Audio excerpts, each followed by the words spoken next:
There is a space in my heart where I find the truth. I find me in you, a truth beyond what you may see now. But when we are one, we bring more good about. No matter who or what you call yourself or where you come from, yeah.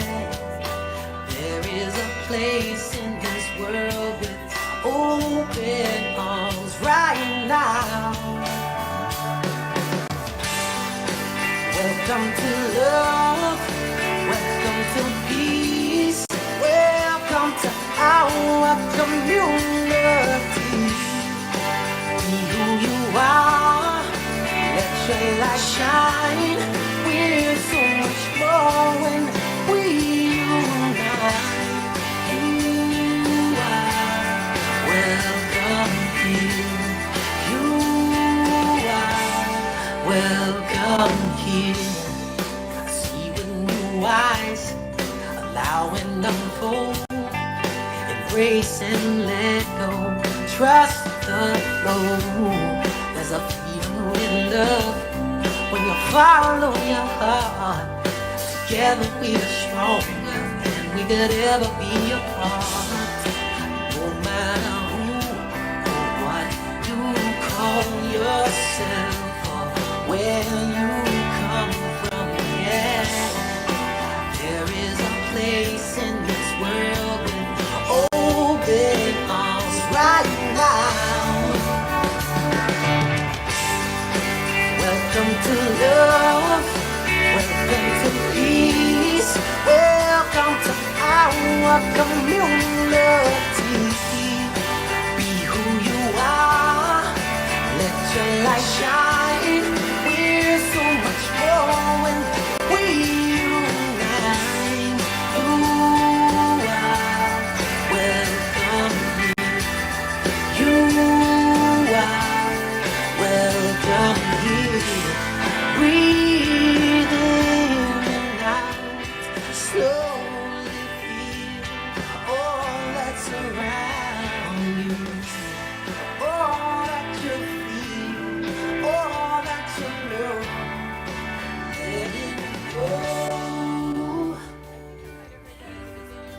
Welcome to love.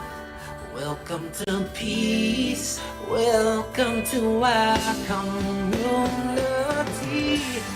Be who you are. Let your light shine. We're so much more when we unite. Yeah, when we unite. Oh, we unite. Yeah, yeah. When we unite. Yeah, yeah. You are welcome here. Love is welcome here. Peace is welcome here. You are welcome here. Good morning. Good morning. Good morning. Hold this for me. Good morning. Hello. Am I on?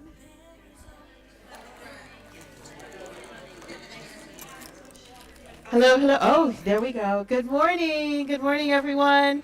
And welcome to Center for Spiritual Living Ocala. How many newcomers do we have this morning? Is anyone here for the very first time? Not to like call you out. I know she doesn't want to raise her hand. And is this anyone's first circle? Several people for, all right, awesome, awesome. Well, welcome to our space. We've changed up the order of things a little bit, so I'm just going to run through announcements so we're not doing it at the end. So just so you know what's going on here. Let's see. Oops, having some kind of It's just turning on the switch. That's how tough this technical thing is. So what is going on? We've got for those of you who are new to this idea, we are part of a larger organization called Centers for Spiritual Living, and it was called Science of Mind. It's also been called Religious Science, has a lot of names, but our magazine that comes out every month is called The Science of Mind, and it's a wonderful tool for your spiritual practice. It's got meditations for every day, and it's got stories and lots of great stuff, and we have it out there in the bookstore. But that's the magazine, and you see it actually out in like Barnes and Noble and other places, so when you see it, grab it. The other thing that is happening, let's see, our newsletter for this month is out, and if you've not received it or you'd like to, please get on our newsletter list and let me know, and I will be sure to get you the one for this month. Also, I am doing a workshop next week with Dr. Ted Anders. It is, yay, so exciting, right? Anybody interested in going to this thing? It is a big ask. It's Friday evening, Saturday all day, and then Sunday afternoon. Next weekend's the 20th through the 22nd. And it is an opportunity for you to really let your story go. Just like release that whole thing that's been weighing you down and it's kind of give you a fresh start. And then the next week, we've got another workshop that's going to help you keep it in place, right? You know, when you create a vacuum, you let go of stuff, things kind of want to come back in, and you don't want to let the same stuff back in. So that next week is a workshop about your language and keeping that nice and clean so you can be able to keep your new ideas in place. So that's all of that. And then, correct, that is not a 3-day. That is just Saturday afternoon. Let's see, then the 22nd, we've got chiropractor, not chiropractor, excuse me. She does acupuncture. And she's going to be doing a workshop on forgiveness and teaching us how our body holds emotion and what happens when that happens. And what else? Then we've got the Weekend of Love coming up with John Moore and Amy Steinberg, the weekend of the 7th of March. So lots and lots of stuff happening here. Then that's the workshop, Language, Emotions, and Well-Being, that is on Saturday the 28th. And then we've got a big fundraiser coming up, the Seafood Boil, that happens yearly at Your Phoenix is Rising with Donna and Norma, and it is a great time. And the money that we raise for that is going to send our team to the Posse Music Convention that's happening when? September, I think? End of August, okay. And is that it? So if you have an event and you'd like to have it pictured on here, then you can rent a slide, and it shows before service. It just, the slides will be going around so people can know what is happening. And so that's about renting a slide. And another event that is happening that we don't have a slide for is the soft open of our hub. So there will be vendors here. This is the 28th, also the 28th. 2 to 6. Excuse me? 2 to 6. 2 to 6 right here. There'll be vendors. There's going to be ecstatic dance. There will be a sound healing, all kinds of stuff happening. It's going to be a really fun thing. So hope to see you all for that. And of course, there's always volunteer opportunities. You can see there's lots of stuff that happens in this place. Yes, Christina. I actually do have one volunteer opportunity. Yesterday was the Green Guardians Work Day, where we reinforced the raised beds. We didn't get through all the work that we intended on doing, so we're going to be back again this coming Saturday. Yes, I know there's a workshop going on. We will be very mindful of that. But what we're planning on doing next Saturday is setting up the irrigation system for those raised beds and for the new herb garden plot and all of that. And it's something that needs to be done all in one go, just to prevent any of the lines from like getting clogged from, like, say, small little bugs crawling in there. And it is a little time consuming. So if there's anybody who'd be willing to come and help us out, we would greatly appreciate it. We're going to be starting at 10 a.m. on this coming Saturday. Thank you. Awesome. Thank you. And who are you? My name is Erin. And Erin serves on the board, just a FYI. So, all right, so that's all of our announcements, and welcome to CSL Ocala. And let me tell you a little bit about what we are about, especially for our first time people. So, our mission here at Center for Spiritual Living Ocala is that we embody and share truth principles and spiritual practices that empower us to awaken to that power and presence that lies within and all around us. That thing like people call God. Not everybody likes that word, but that's what we're saying. That thing that we call God is right here, right now, in the presence of all of us because it is all of us. We are part of it. We are it, right? The walking, talking, breathing, speaking, loving, hating, fighting, everything, imagining thing that is spirit is who we are. We are part of that. So we are here so that we can facilitate spiritual healing and the elevation of our individual and collective consciousness. We all rise together. And our vision is that we are a thriving New Thought community dedicated to spiritual growth and practices and sacred activism, that transformative love that reveals our interconnectedness and oneness. And by sacred activism, we say that is the intersection of consciousness and action. It is where prayer and service activate love and spiritual principle becomes lived practice. It is how we show up as a beneficial presence in the world. Does anyone else here want to be a beneficial presence in our world? Yes, absolutely. Then you're in the right place. This is what we practice here and what we do. And our values, if you want to say them along with me, you're welcome to. Wholeness of spirit, spiritual and personal growth, collaborative, synergistic community, abundance and prosperity, love and compassion, appreciation and gratitude, peace and balance, the power of freedom, diversity and inclusion, and generosity.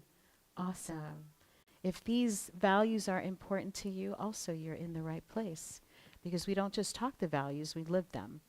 And I think you'll see that as we go through. So, every week here is something different at Center for Spiritual Living. Our first week we do spiritual practices. The second week is the most like a traditional church service. And third Sunday, which is today, is our Circle Sunday. So thank you all for being here. I have actually seen where people walked in and saw us all sitting in a circle and turned around and walked out. So I know, especially for young people or new folks, that it can feel a little intimidating to be here where you can't run, you can't hide, and everybody sees you. But it is a beautiful thing, and there's so much growth that can happen for us in these kinds of settings. So every month is a different theme here, and our theme for the year is Open at the Top. And today, or this month, we're talking about how our relationships reflect oneness. Because we can know intellectually that we are, one. It makes sense that there is something bigger and all-inclusive. But how often do we really feel that? And do we even want to sometimes? If you see the news and see how people are behaving in this world, it's like, I'm not part of that. I don't want anything to do with that, right? But the fact is that if it is one, we are all, it's all of us. We're all of it. And as I said, we rise or we fall together. So the first thing that we do with our circle is just to acknowledge the native land. That's how we open circle, is these practices come from indigenous traditions from all over the world.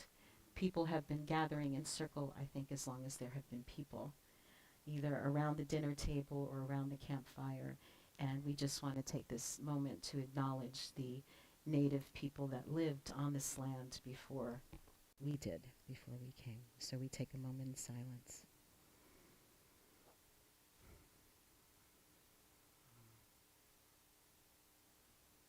And we give thanks. We give thanks. And so what do we teach here at Center for Spiritual Living Ocala? It is a practical path of spiritual study that unites science, psychology, philosophy, and metaphysics. Like my degree for ministerial school was a master's degree, and literally all of those were different areas: psychology, philosophy, quantum physics, all of that stuff, and finding the common threads of all of that. So what we teach here is universal truth principles. So in theory, you could be Buddhist, you could come from a Jewish background, a Christian, or even atheist, and find truth, because that's what we speak here. So we teach that consciousness is the source of all that is, and that we are expressions of that one life, and that we are here to deepen our self-awareness and the illusion of separateness. And as that happens, we discover our innate sense of belonging and our power to co-create our experience of life. Y'all ready for that? Right? To let go of the excuses and let go of all this stuff and just really take charge, take the reins of your own life. So why circle? Anybody? Why not? Why not circle? Why not, right? But why? It's continuous, yes, yes. Everyone can be seen. Equality, yeah. A circle's a container, yeah. All of, what's that?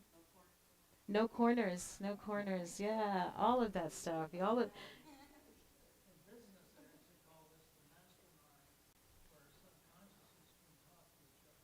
Yeah, yeah. Oh, wow. This is going to be deep today. Yes, yes. We are creating a container where all are seen and heard, and new things are going to come up for you. That synergy that happens, you know, when people come together for a common purpose, that it's so much bigger than what any of us could do alone. So, circle conversations provide, need my glasses. They provide value by fostering deep listening, respectful communication, which builds stronger relationships, increases empathy, and creates a sense of community and safety. And then all of the reasons that you all said, right? It's a symbol of oneness and unity. It's universal, shared power. Everyone is seen, everyone's heard, et cetera, et cetera. So our format is that there is an opening, and there's going to be, which we're in right now, the opening. There'll be a short presentation, so I give you an overview of what we're talking about this month, and then we're going to split out into small groups.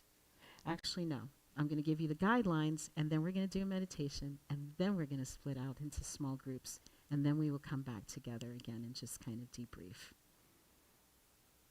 So, as we lead into our conversation for today, we're going to watch this 3-minute video. I believe his name is, he goes by Prince EA, and he's got tons of amazing, wonderful videos. So this one's just 3 minutes on this idea of oneness. You're a construction owner and you're struggling to hire because you're doing it wrong. Stop wasting time, stop wasting money. Here's why. Skip!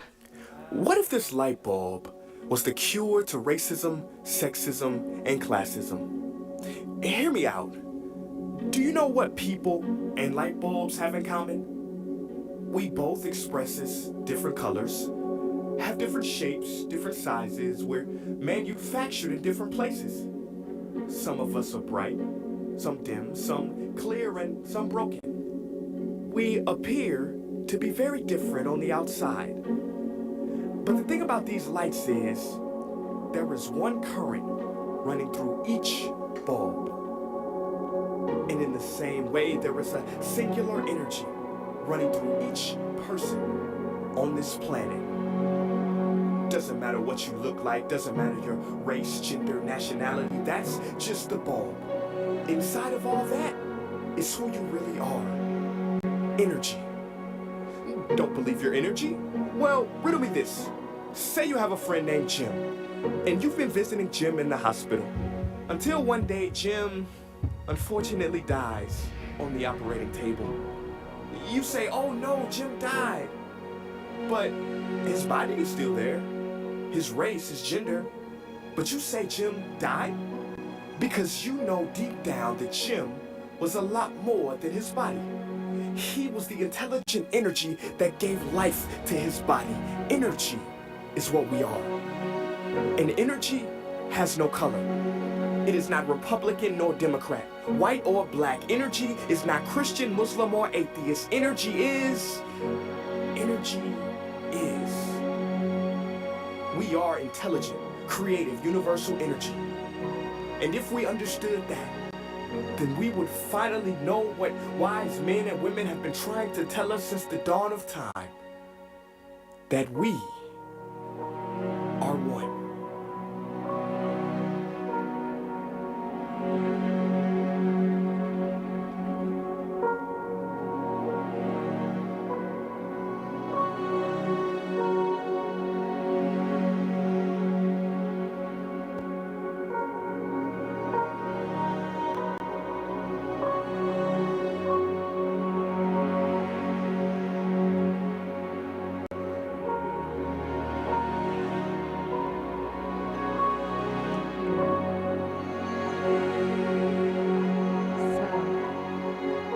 There he is, Princey. You can turn on. So I love great metaphors and analogies. Isn't that cool? Yes, right? So the light is coming through no matter what the container is, right? It's still that same energy flowing through. And we also know that energy is never created or destroyed. It just is. It changes form. It changes form, but it always exists. Yeah, Keith.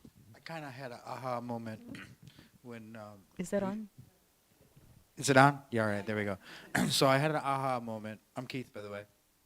And when he started describing energy is, and he just left it at that. You know what I mean? So if I am energy, therefore I am. Yeah. You know what I mean? People often ask me, how you doing? I am. And they look at me funny. But that's what it is. I am. You know, you got to be careful with that next word. Right. Yeah, that's the creative part, right? Is the word that comes after am. I am, fill in the blank. So what are we saying? And that's why we want to tune up our language, right? Because we are creating our experience through our language. So, so this idea, right? We're all one, even though we don't always feel like it. That human beings have this need to belong. And Brene Brown says it this way: belonging is the innate human desire to be part of something larger than us. And isn't that what it is? It's just that recognition that we are one, that recognition that we belong to the one, that we are all part of this bigger thing. So the belonging is not optional. It's not optional. And it is a biological imperative. Like, we are wired for this thing of needing to belong because we come into this world so helpless. And we see how other animals, when they need help, when they're in distress, when that fight, flight, freeze thing kicks in, every creature has its way that it kind of dissipates that stress. Right? So a mouse sees something coming, a threat. What does it do? It runs, right? It burrows into a hole, and then it can breathe and be like, okay, doing what mice do, right? It calms down. Bird flies, the deer plays dead, falls over so that it can calm its nervous system. What are human beings supposed to do when that threat comes? What do you, right? We go, like human beings, we have fight, flight, freeze to dissipate that thing. Babies can't do any of that stuff. But babies do what? They cry, which then hopefully brings somebody to help them out, right? It brings somebody to help. And so that's what humans do, right? Person picks up baby, holds him, and baby now feels, it can calm down. Except when nobody shows up, which sometimes happens, right? And that's when things start to, like, we go from this perfect life is wonderful, everything is provided for me, it's that heavenly realm, and then all of a sudden everything's not always there. And sometimes I get hungry, and sometimes there's poop in the diaper, and sometimes things are just not right, you know? And that's where we start to make up the stories, right? So belonging is not optional, it's a biological imperative, we're wired for it, and it is the spiritual truth of our being that we are connected even when we don't feel it, even when we don't see it. We're still part of this human family. So what we do in our spiritual community is kind of remind ourselves of that we are all indeed part of the one. I think that's the biggest challenge for me in my ministry, is that it is such a core part of our teaching to say that we're one. But we can say it and know it up here, but how do you experience it and feel it in your heart and experience it in your day-to-day life, right? Especially when there are all these, things happening in the world, and aggravations and people that cut you off in traffic and all the life things that happen, right? So made a distinction last week that fitting in is not the same as belonging, because we have this biological imperative and necessity to fit in, that sometimes we do things to ourselves to try to be and to try to fit in, right? That doesn't always work. Isn't he cute? Poor thing. You want to just tell him, it's okay, honey, you just be yourself. I bet they'd love him anyway. So Brene Brown, who's really just a wonderful teacher in this area, said that because true belonging only happens when we present our authentic, imperfect selves to the world, our sense of belonging can never be greater than our sense of self-acceptance. Right? So when we can belong to ourselves, when we can truly love ourselves and accept ourselves with all our flaws and all our imperfection and all of our humanity, it's so much easier to love other people. Just so much easier. And then last week we talked about this idea of life being kind of like a game.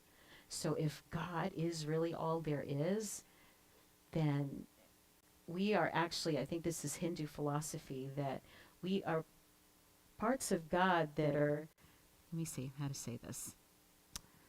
Spirit is all there is. In order for it to know itself, it had to split off into all these different things. Right? So it's kind of like spirit playing hide and seek with itself, if that makes sense.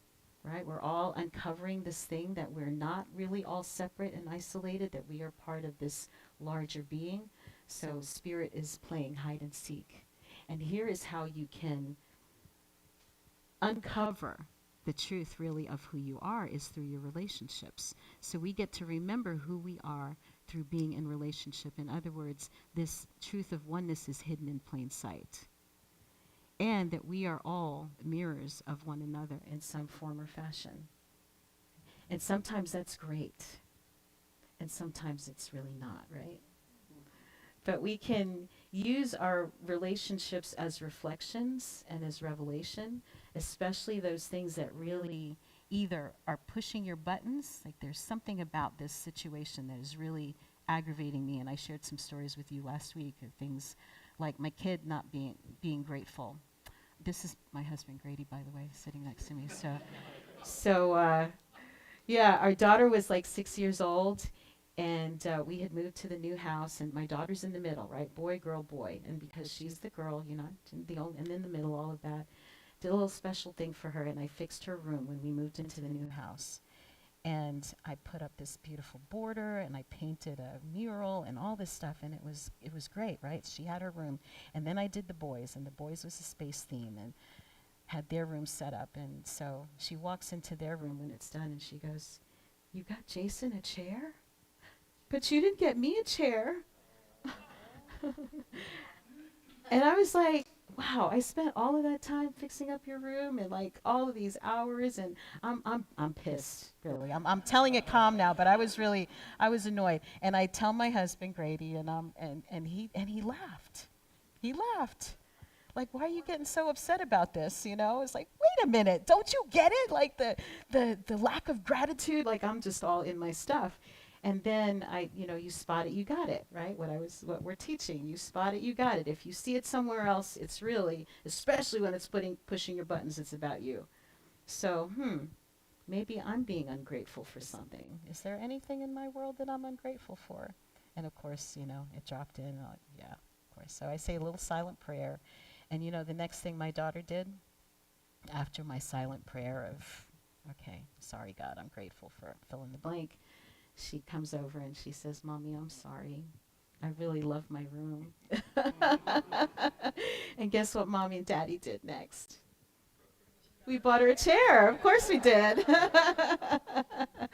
So, I mean, that's how it works. Sometimes life shows up for you as like a direct mirror, like it's your thing, or sometimes it's a funhouse mirror, and there's really just something there for you to uncover for yourself. But it's always for your higher good.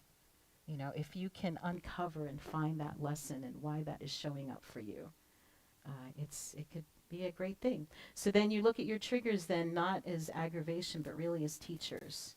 When you get triggered, that you can step back and go, okay, what's going on here? What do I need to learn in this situation? And then leaning in with curiosity rather than being judgmental about it. Like there's something here for you. And then, find the humor in it. You spot it, you got it. And then this last thing here, the beauty that you see in me is really a reflection of you. So it works both ways. It's not just the bad stuff that's a mirror. It's the beautiful, wonderful things you see about other people. And you think, well, that's not really me.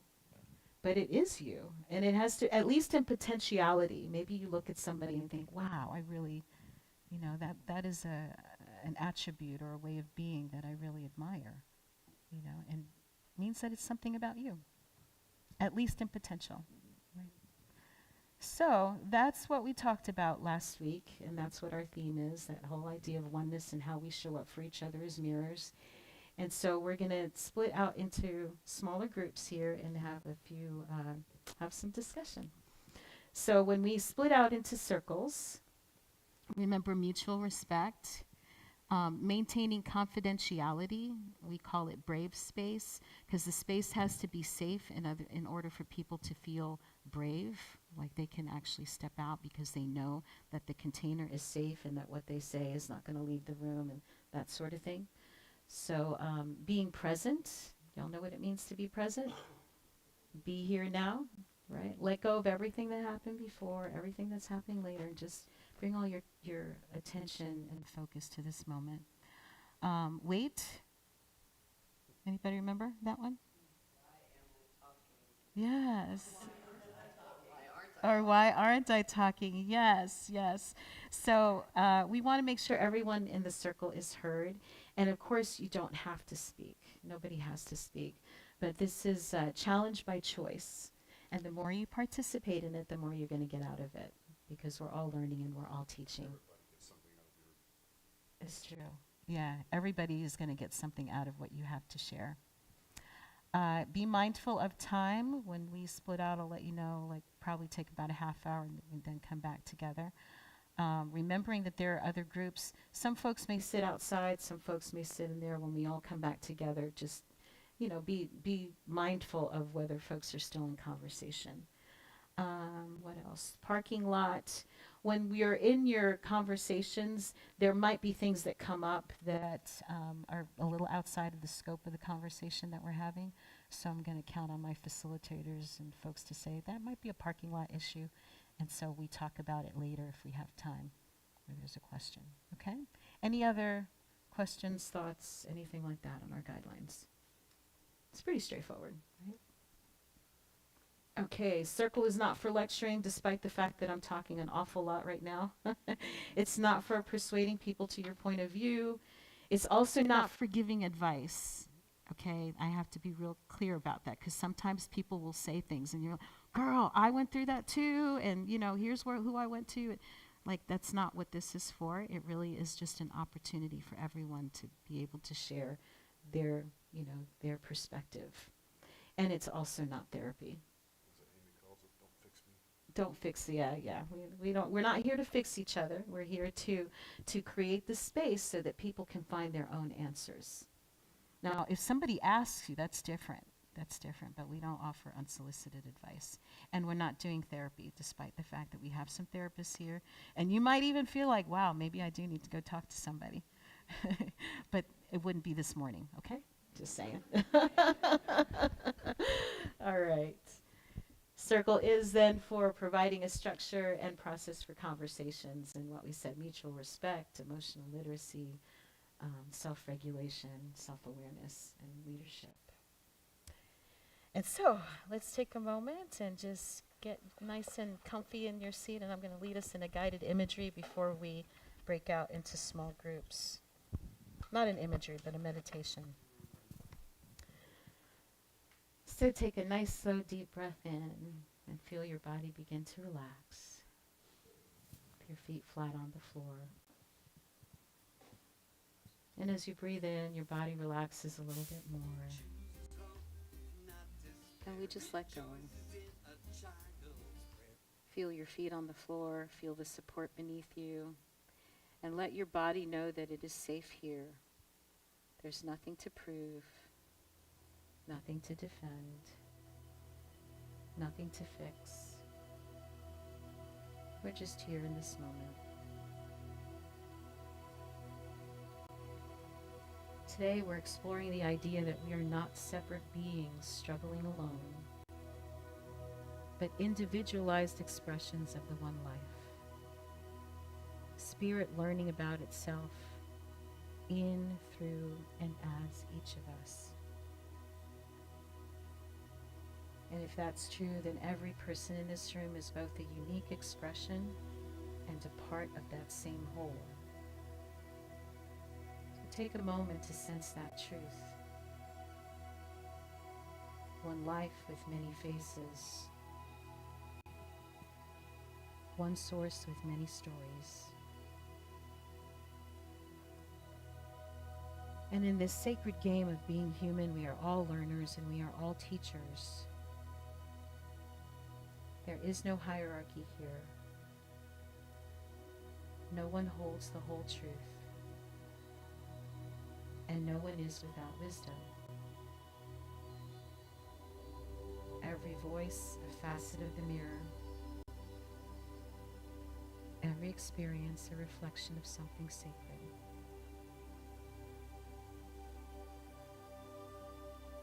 As you sit here quietly, consider, what might I be here to learn this morning?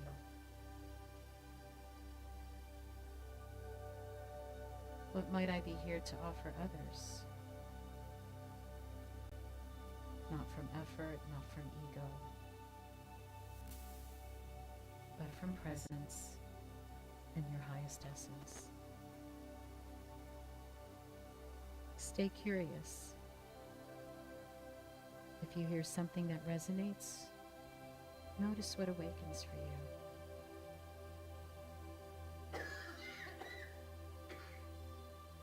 If something challenges you, notice that too, with perspective and without judgment. In this circle, we practice belonging by honoring one another. We practice seeing and being seen. We practice listening and being heard.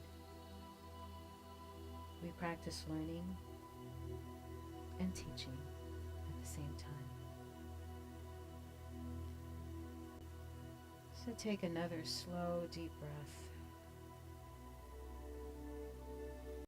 And as you exhale, allow yourself to re-enter our circle with openness, with humility, and with trust in yourself in the process.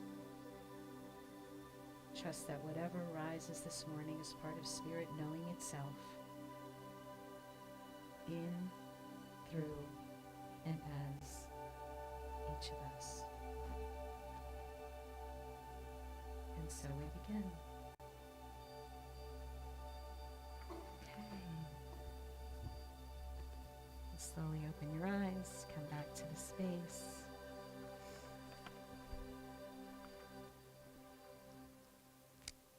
And now we're ready. Right, so let's see. We will come back into this room at about 12:15. Okay? And we're going to count off by 5, right? So, start. You're 4. Yes. Okay.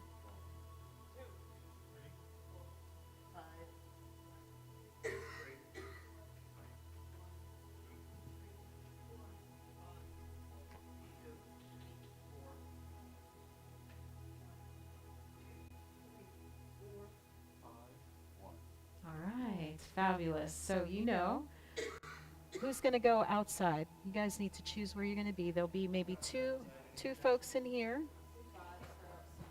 5s are outside. You can have 2 groups. It's beautiful out, so we can have 2 groups in here, 2 groups outside, and a group out in the sitting area.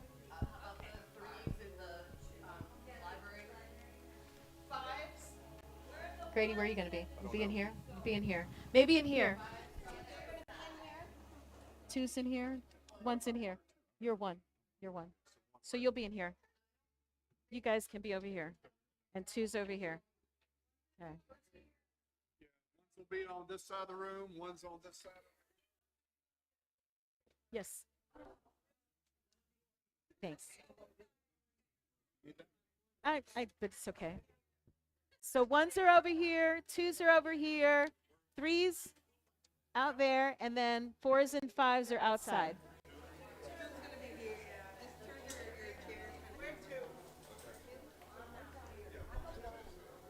Awesome. So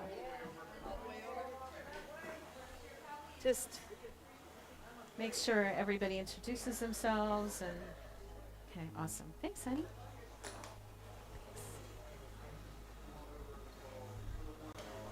Nice ones. Hello, honey. How are you? Been a while. Good. You doing all right? I'm doing okay. Okay. All right. Okay. Well, call me if you need.